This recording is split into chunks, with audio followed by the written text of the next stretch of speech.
জিনিস খেয়াল রাখতে হবে। কয়টা জিনিস? 6টা জিনিস খেয়াল রাখতে হবে। সংক্ষেপে বলবো আমি, একটা আমল করতে গেলে, ইবাদত করতে গেলে 6টা জিনিসের দিকে চোখ কান খোলা রাখতে হবে সুন্নতের উপরে চলতে গেলে। একটা জিনিস হলো সবব। সবব মানে কারণ। সবব মানে কারণ। কারণ মানে কি? কারণ বলতে যেটা, যে আমি যে ইবাদতটা করতেছি এই ইবাদতটা কোন কারণে করতেছি, আমার কারণের সাথে নবী সাল্লাল্লাহু আলাইহি ওয়াসাল্লামের কারণের মিলছে কিনা। যদি কারণে কারণে মিলে তাহলে সুন্নাত, যদি কারণে কারণে না মিলে তখন এটা হয়ে যাবে বেদাত। যেমন ধরেন মসজিদে ঢুকে 2 রাকাত সালাত আদায় করবেন, এটার নাম কি? তাহিয়াতুল মসজিদ। আচ্ছা, এটা আদায় করা কি? সুন্নাত। কেন সুন্নাত হয়েছে? কারণ নবী সাল্লাল্লাহু আলাইহি ওয়াসাল্লাম মসজিদে ঢোকার কারণে 2 রাকাত সালাত আদায় করতে বলছেন, আমিও মসজিদে ঢোকার কারণে 2 রাকাত সালাত আদায় করছি। এখন এটা হয়ে গেছে কি? সুন্নাত। ঠিক তাহিয়াতুল ওযু, ওযু করার কারণে 2 রাকাত সালাত আদায় করছেন। এখন অনেক দিন বৃষ্টি হইতেছে না, তার জন্য এই যে মাঝখান দিয়ে অনেক দিন বৃষ্টিপাত হয় নাই। এখন নতুন করে একদিন বৃষ্টি হয়েছে।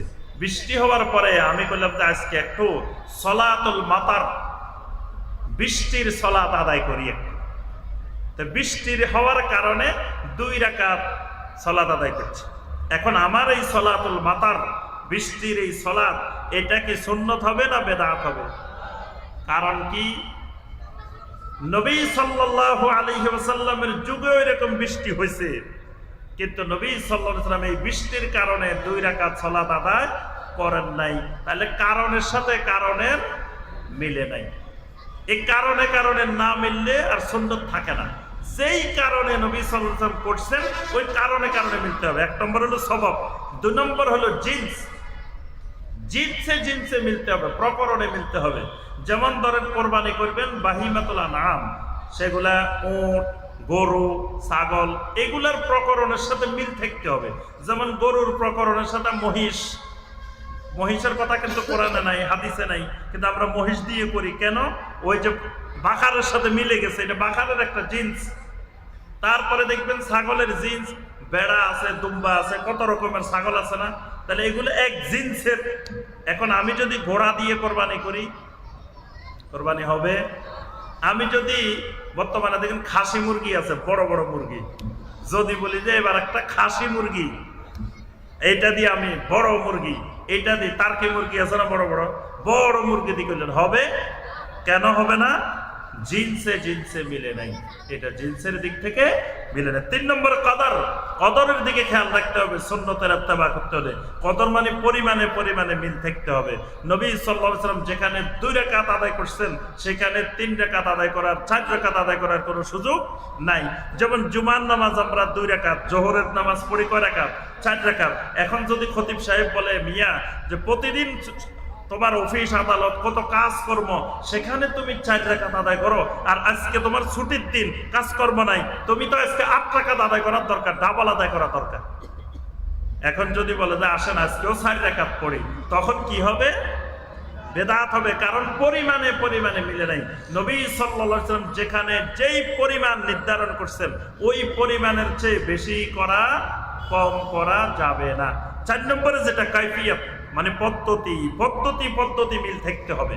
মানে নবী সাল্লাল্লাহু আলাইহি ওয়াসাল্লাম যেই পদ্ধতিতে করেছেন, ওযুর মধ্যে যেটা আগে করছেন আমাকে সেটা আগে করতে হবে, যেটা পরে করছেন সেটা পরে করতে হবে। এখন আমি যদি বলি না শীতের দিন মোজা খুলছি, আগে পাটা ধুয়ে ফেলি ভালো করে, তারপরে হাত ধুই, মুখ ধুই, মানে সবই করছি কিন্তু উলট পালট করে, তখন কি ইবাদতটা হবে? হবে না। কাইফিয়াতে মিল থাকতে হবে। 5 নম্বর মাকানে মিল থাকতে হবে, স্থানে স্থানে। হজের কথা বলছেন আল্লাহ রাসূল সাল্লাল্লাহু আলাইহি ওয়াসাল্লাম কোথায়? আল হাজ্জু আরাফা, আরাফার ময়দানে হজ। হ্যাঁ, আমি বললাম যে না, আমরা গরিব মানুষ, মিয়া এত টাকা দিই, 6 লাখ টাকা দিয়ে আরাফার ময়দানে যাওয়ার সুযোগ নেই, আমরা ঢাকা শহরের কাছে কিনারে এক জায়গা দিয়ে বসি, হজটা সারাইবেন। কি বলেন, হবে? হবে না। কেন হবে না? নবী সাল্লাল্লাহু আলাইহি ওয়াসাল্লাম ওখানে জায়গা নির্দিষ্ট করে দিয়েছেন। এমনকি ওই জায়গায়ও যদি আমরা এখন যাই বসে থাকি, হজ হবে না। শুধু বছরে একটা দিনের সূর্য পশ্চিম আকাশে ঢলে পড়ার পর থেকে সূর্যাস্ত পর্যন্ত এই সময়ের মধ্যে বসে থাকতে হবে, তাহলেই হজ। অন্য সময় এখন যদি কোথাও এখন তো ফ্রি, আমরা সবাই যে আরাফাতের ময়দানে বসে থাকি, তাও হজ হবে না। এই জন্য স্থানে স্থানে মিল থাকতে হবে। 6 নম্বর যেটা জামান, সময়ে সময়ে মিল থাকতে হবে।